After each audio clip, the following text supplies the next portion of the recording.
It's time to sit back, relax, and have a good time with Knee High to the Tree High. Your host, the Naked Truth, Marcus McNeil, and the Real Spill, Jonathan Pump, coming with their unique perspective on sports and life from elementary school together all the way to the NFL. You can't piss on them and tell them it's raining. Knee High to the Tree High starts now. Let's go. It's your boy Mark and P, man. Knee high to the tree high, man. We got y'all plugged into the Chargers right now. Plugged up. Giving y'all everything bolt game right now. So y'all gonna hashtag bolt up one time, man. Man, P, boy, we had a rough one this weekend, boy. We had a rough one this weekend. Skin on your chinny chin chin. You hear me? Boy, we had a rough one this weekend, P. The skin on the chinny chin chin. My boy, I'm sitting here like, that last 2 minutes of that game, man, last probably about 3 to 4 minutes, bro. I'm just sitting there. I went from a high to a low, back up to a high, all again, bro. All in the matter of 5 minutes. It was literally the definition of game blower. Bro. Happened within a matter to both teams within a matter of about 2 minutes. All right, well, let me tell y'all what happened, man. So the Chargers end up going up 30-28 on a field goal, right? So it's the fourth quarter. Cleveland get the ball back. I'm telling you right now, Cleveland driving down the field ain't no problem. They looking good, like they about to go ahead score. The boy Brissett end up throwing a pick on the goal line. Oh, so we think game time. Oh, we thinking it game time now, bro. Game time. We hype now. Hey, I'm in the guacamole. I got the chicken wing hitting. I got everything going on right now. Everything. I'm loving this, right? It's about 3 and out, 3 quick plays, right? You think they gonna punt the ball? They decide to go for it on fourth down. Bro, what are these coaches doing, bro? Bro, I don't know, what are they bro. getting these analytics and these? Like, I don't get it, bro. Like, bro, they was in the middle of the field. Do you have analytics like on your play call sheet to where like each position, each time of the game, each yard line, you say I'm gonna go for it regardless? Like, bro, they I don't get it. When does your common sense kick in and say, you know what? Where were your antennas? Like, we need to win the game, bro. Punt the ball, make them drive the length of the field instead of driving 20 yards to try to kick a field goal. So that's exactly what happened. They end up giving the ball back, right, to Cleveland. Now they midfield. We not even on Cleveland side of the field yet.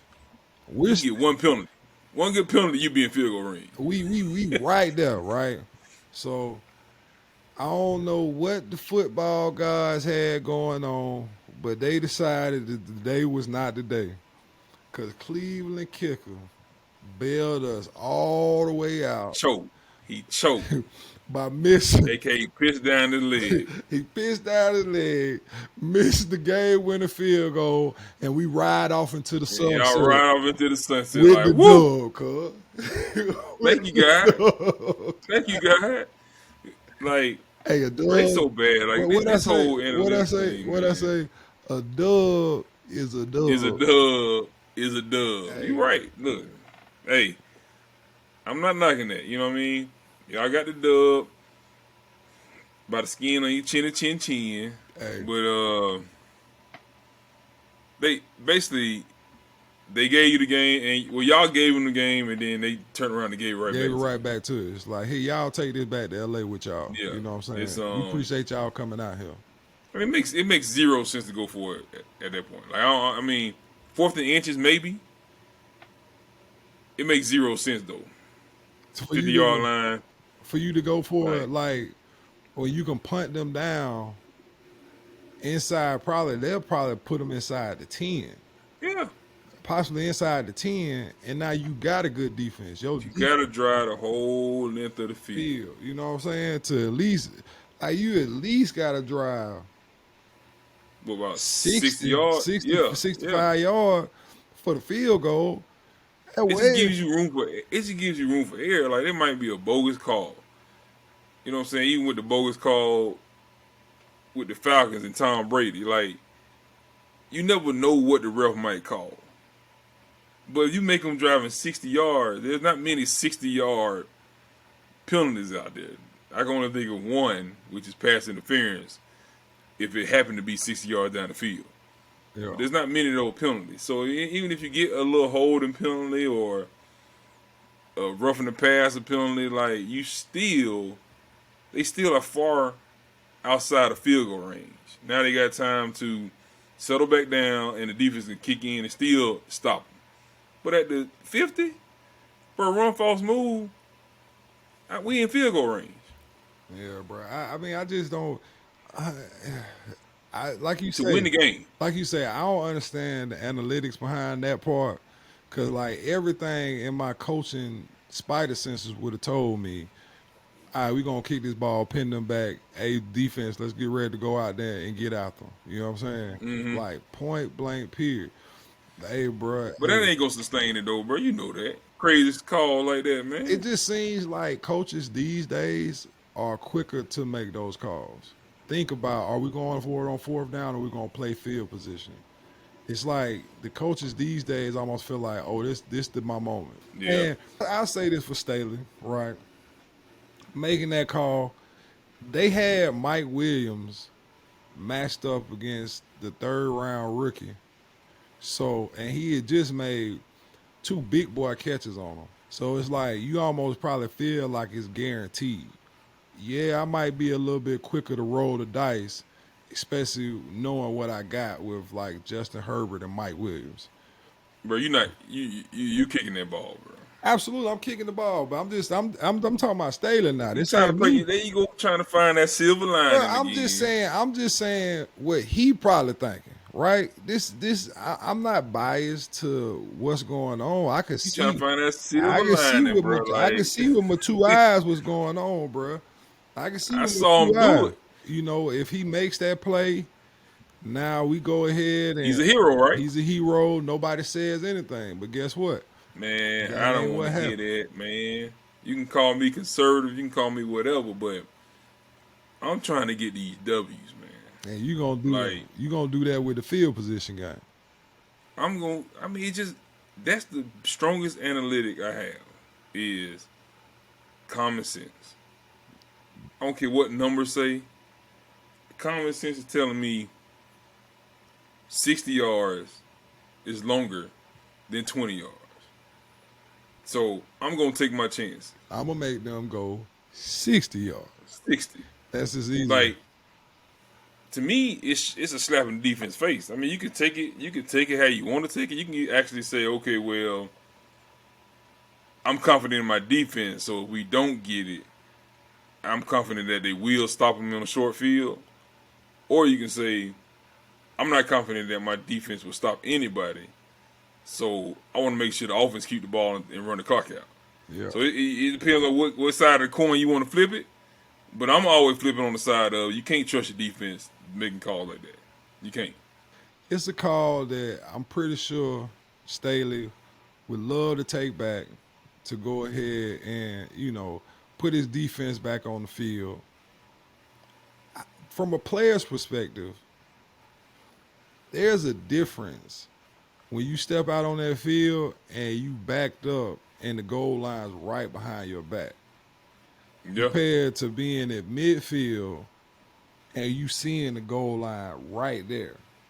Like it changes so much mentally for you whenever you see the goal line like right there. It's like, oh, one good push and we there. You know what I'm saying?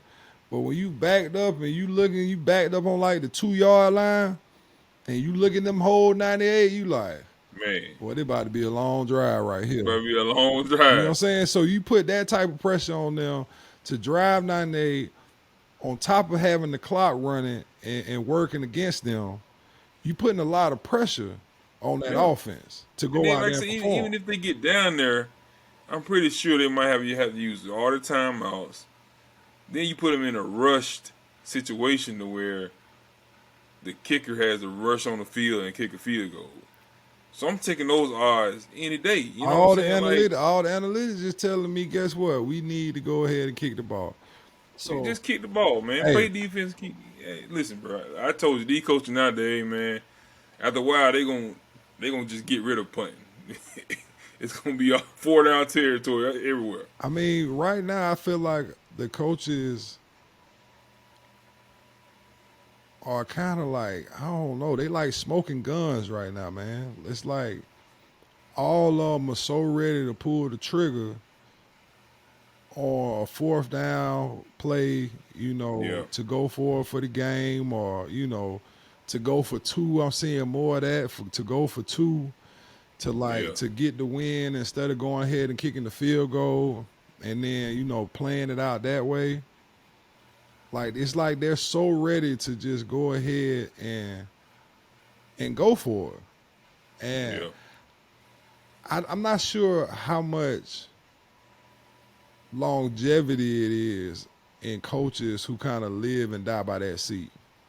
I mean, you gotta gamble sometimes, but you just gotta gamble when it's not obvious that you shouldn't gamble. I'm not gonna gamble when I got the game in control. Yeah. I'm gonna gamble when I'm on the ropes or it's back and forth. But if I actually got the game kind of sealed up, all I gotta do is just lock down one more time. I'm gonna go ahead and do what I'm supposed to do. Yeah. To me, you gamble when the other team ain't expecting it. You know, like you catch them sleep, or you notice them not really paying that much attention on punt, or you notice they kickoff return team kind of bailing out of there early, and you see something like that, and you see like a spot that you can exploit. Oh, let's run it. You know what I'm saying? Hey, coach, they getting out of there too soon. You know what I'm saying? Yeah. Oh, let's go ahead and hit them with the onside real quick. They not going to be expecting it.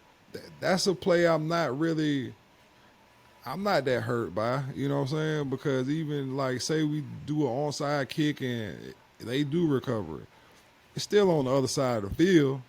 So you can still play it like that. But just these game time decisions where coaches are gambling instead of playing like the strategy, how many times you can do that and win consistently over the years?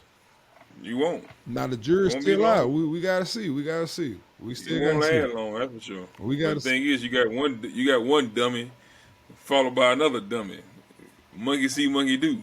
Hey man, they won't do it, man. Well, we'll see, man. I mean, hey, a dub is a dub. Is a dub, man. We'll take hey. it. I don't know what's going on, but we'll take it. We will take it. You gotta take it, bro. That's they gave it to you, so hey, we're gonna take it. Hey man, that's all we got for y'all, man. Plugged into the Chargers, man. Y'all go ahead and pull the plug one time.